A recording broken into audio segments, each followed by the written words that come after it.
6 rumah warga hangus terbakar di kawasan permukiman padat penduduk di Kota Makassar, Sulawesi Selatan. Kebakaran diduga akibat korsleting listrik.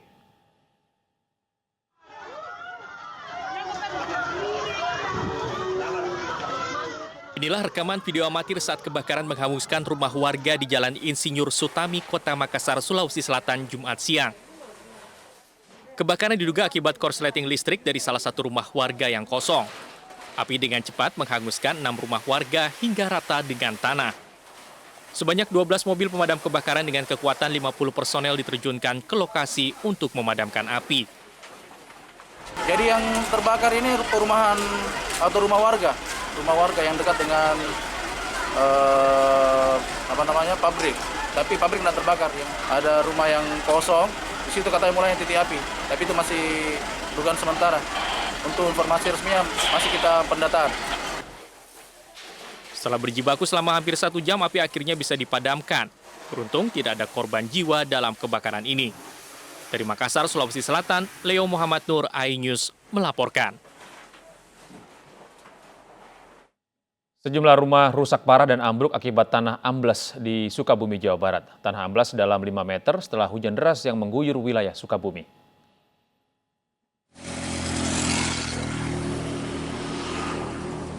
Tanah ambles terjadi di Kampung Linggamanik, Kecamatan Bantar Gadung, Sukabumi, Jawa Barat. Mengakibatkan 8 rumah warga roboh hingga rata dengan tanah. Sementara warga yang rumahnya roboh terpaksa mengungsi ke rumah saudara atau kerabat terdekat. Namun ada pula warga yang masih bertahan karena tidak memiliki tempat lagi. Menurut warga, sebelum kejadian sempat terdengar suara gemuruh usai hujan. Penyebab amblesnya tanah diduga akibat hujan yang terus-menerus mengguyur wilayah Sukabumi. Pas waktu itu hujan lebat dari sore sampai malam, pas kejadian rumah robohnya kira-kira jam setengah satuan lah. Malam? Ya malam. Berapa ini kan? Itu memang rata atau seperti apa posisi? Dulunya posisi ini rata, posisi tanah, karena selalu ada pergerakannya ya gitu, selalu amblas terus ya, akhirnya dia jadi gini. Kalau keamblasannya itu karena itu dipicu, pertama ada di lereng jalan, keduanya di bawah itu ada sungai. Jadi aja amblasnya itu mencapai 5 meter ke bawah gitu kan. Akhirnya kan kalau menurut kita dari bencana itu, menurut undang-undang bahwa itu udah nggak layak untuk dihuni kembali tanahnya. Pemerintah desa setempat tengah menyiapkan lahan seluas 500 meter yang tidak jauh dari lokasi bencana untuk relokasi warga. Lahan tersebut nantinya akan digunakan untuk hunian sementara bagi warga yang rumahnya roboh. Dari Sukabumi, Jawa Barat, Budi Setiawan, iNews melaporkan. Sebuah bus yang mengangkut puluhan santri terperosok ke parit di jalur wisata Guci, Jawa Tengah. Belasan santri luka-luka.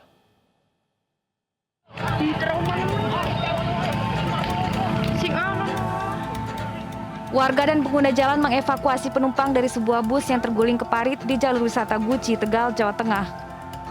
Bus yang membawa 37 santri ini terguling diduga karena rem tidak berfungsi saat melintasi turunan curam Bukit Siwuni di Desa Karangjambu, Kecamatan Balapulang.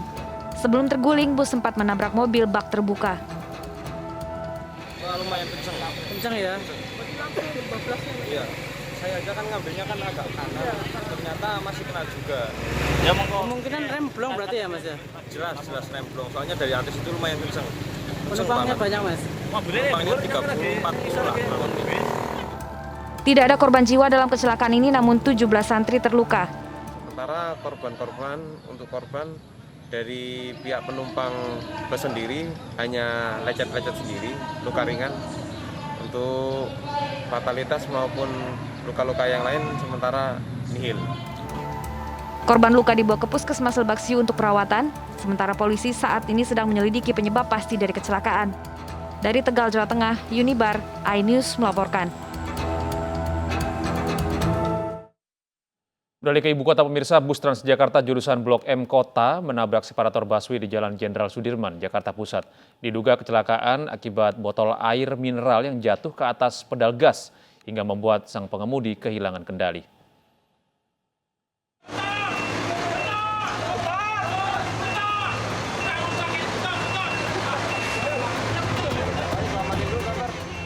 Bus Transjakarta jurusan Blok M Kota rusak parah di bagian depan usai menghantam separator busway di Jalan Jenderal Sudirman, Tanah Abang, Jakarta Pusat.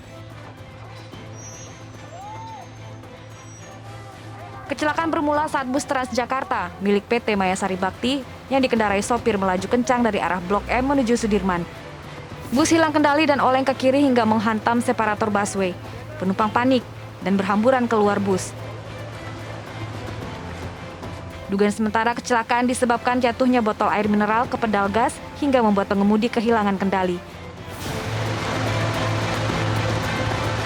Aqua jatuh. Botol aqua jatuh, terus Udah itu aja sih, Mbak. kena pedal gas. Kenapa? Kena pedal gas atau gimana, Bang? Iya. Jatuhnya lagi mau minum apa? Bukan. Memang saya lagi nyetir. Lagi nyetir terus jatuh terus apa, Bang? Gitu maksudnya. Tapi yang selatan juga sering juga. Polisi telah melakukan olah TKP dan meminta keterangan dari sejumlah saksi, termasuk sopir bus. Akibat kecelakaan ini, jalur bus Transjakarta sempat tak bisa dilalui.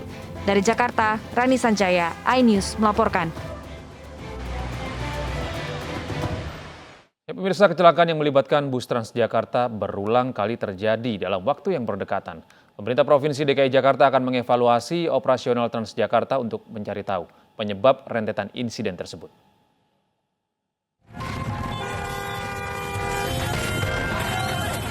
Seorang pengendara motor memecahkan kaca bus Transjakarta di persimpangan Cililitan Kramat Jati, Jakarta Timur, Rabu lalu. Pemicunya, pengendara motor ini ditabrak oleh bus yang melaju dari arah Jalan Dewi Sartika menuju Kampung Rambutan. Usai peristiwa ini, pengemudi bus dan pemotor dimediasi. Sementara para penumpangnya dipindahkan ke bus lain.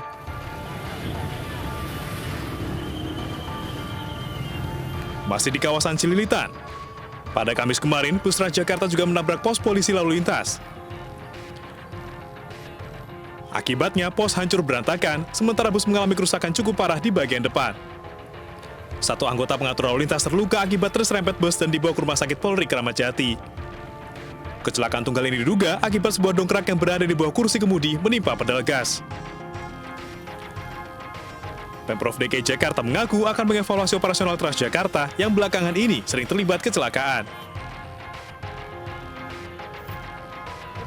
Ya nanti kita pelajari ya, jadi memang ini ada beberapa kejadian belakangan ini terkait bus supir ya, yang kemarin tabrakan sekarang foto itu kita akan lakukan evaluasi yang lebih lengkap, lebih menyeluruh, apa sesungguhnya masalah yang mendasar sehingga belakangan ini terjadi tabrakan atau kira-kira begitu ya. Mohon bersabar, nanti kita akan carikan solusi terbaiknya. Dalam 40 hari terakhir, paling tidak ada 5 kecelakaan yang melibatkan Transjakarta. Evaluasi dan audit perlu dilakukan agar peristiwa serupa tidak terulang kembali. Tim iNews melaporkan.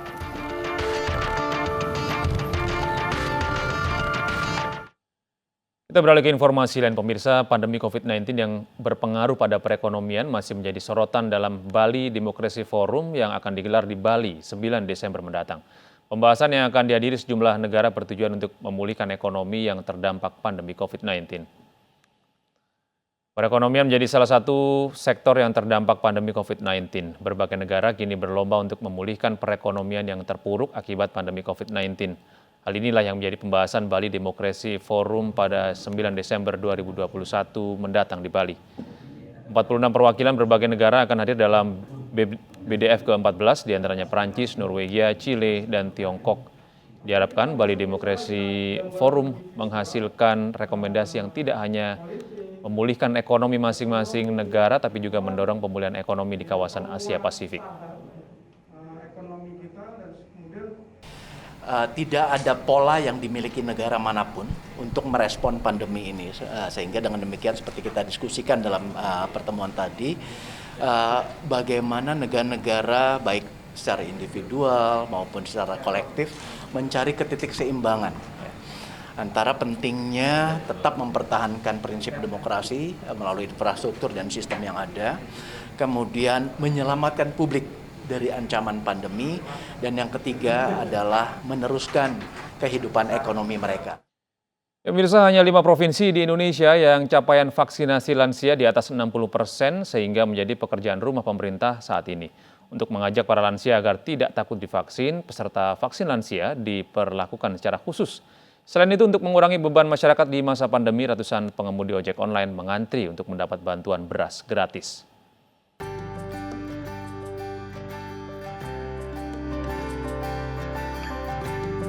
Bindak Kalbar bersama Pemda setempat kembali menggelar vaksinasi massal di 7 kabupaten menyasar kalangan lansia, pelajar, termasuk santri pondok pesantren. 7 kabupaten diantaranya Pontianak, Ketapang, dan Sambas. Kabinda Kalbar Brigjen Pol Rudi Tranggono mengatakan, pemerintah kini fokus melakukan percepatan vaksinasi bagi masyarakat umum untuk mencapai herd immunity. Masyarakat juga diminta untuk tidak meragukan vaksinasi yang sedang digenjot pemerintah agar resiko penularan dan penyebaran semakin turun. Sementara itu, upaya mengubah pola pikir masyarakat lansia bahwa vaksinasi COVID-19 menyeramkan dan menimbulkan kematian dilakukan jajaran Polres Probolinggo, Kota Jawa Timur. Mulai dari dijemput ke tempat vaksinasi, diajak mengobrol agar tidak tegang, hingga menikmati makanan dan bersuah foto dengan petugas. Dengan cara ini, Polres Probolinggo Kota berhasil melakukan vaksinasi sekitar 300 lansia. Mereka banyak yang tidak mau divaksin karena mendengar informasi-informasi yang banyak beredar, informasi hoaks, informasi bohong, yang disampaikan oleh tetangga maupun keluarganya bahwa vaksin itu membahayakan kepada tubuh, bisa mematikan. Nah, ini pola pikir seperti ini yang salah, kita coba himbau. Melalui himbauan kita sosialisasi langsung kepada masyarakat, khususnya ke lansia. Usai divaksinasi, peserta lansia juga mendapat sembako berupa 5 kg beras. 1.000 karung beras dibagikan kepada para pengemudi ojek online di kawasan Petokogan, Kebayoran Baru, Jakarta Selatan pada Jumat siang. Protokol kesehatan ketat diterapkan saat pembagian beras gratis dipantau petugas kepolisian, TNI, dan Satpol PP. Para pengemudi ojek online pun mengaku senang usai mendapat beras. Alhamdulillah, terima kasih banyak nih atas bantuannya. Ini diberikan ya gratis ya Bang ya? Gratis, alhamdulillah ya gratis. Ini diberikan untuk siapa sih Bang? Untuk ojol dan warga sini aja. Untuk hari ini kita target 1.000 karung beras. Ojek online yang hari ini terdaftar sudah melalui beberapa komunitas di wilayah DKI Jakarta. Kita sebar flyer secara menyeluruh, secara masif, dan alhamdulillah hari ini ojek online yang hadir itu sudah terdaftar di dalam Google Form yang sudah kita sediakan, yang kurang lebih sudah terdaftar hampir 1.900 di angka 978 yang memang kita tutup untuk bisa menjaga atau meminimalisir terjadinya kerumunan. Aksi bagi beras Aliansi Mahasiswa dan Aktivitas Nasional Bersama Pemuda Indonesia Center ini diharapkan dapat meringankan beban masyarakat, khususnya pengemudi ojek online di masa pandemi. Tim Liputan iNews melaporkan. Ke informasi dan pemirsa, maraknya pemberitaan internasional bahwa COVID-19 varian Omicron sudah masuk ke 23 negara, Indonesia kian memperketat aturan masuk penerbangan internasional. Bandara Internasional Juanda Surabaya, Jawa Timur masih menutup penerbangan internasional.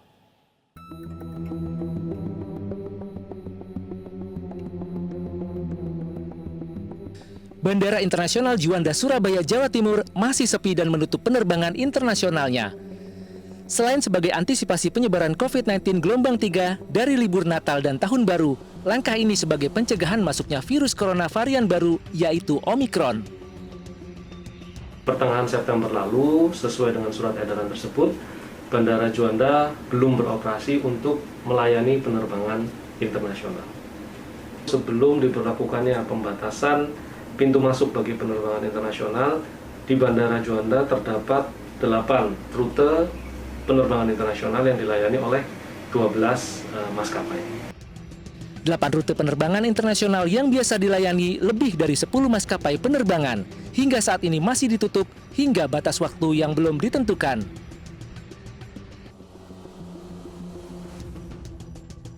Sementara itu, Presiden Jokowi mengingatkan bahaya virus Omicron. Ia meminta seluruh pihak untuk waspada dan memperketat pengawasan terhadap masuknya virus Omicron ke Indonesia. Ingat, varian Delta itu menyebar di Indonesia hanya waktu 2-3 minggu, semua langsung kena. Ini lebih cepat. Meskipun belum final, tapi perkiraan 5 kali lipat lebih cepat. Dan kemungkinan besar juga escape immunity. Artinya dia bisa masuk ke sela-sela antibodi kita yang sudah imun, dia bisa menerobos. Hati-hati ini. Hati-hati ini, karena efeknya bisa kemana-mana, ke ekonomi, seperti tadi yang saya sampaikan.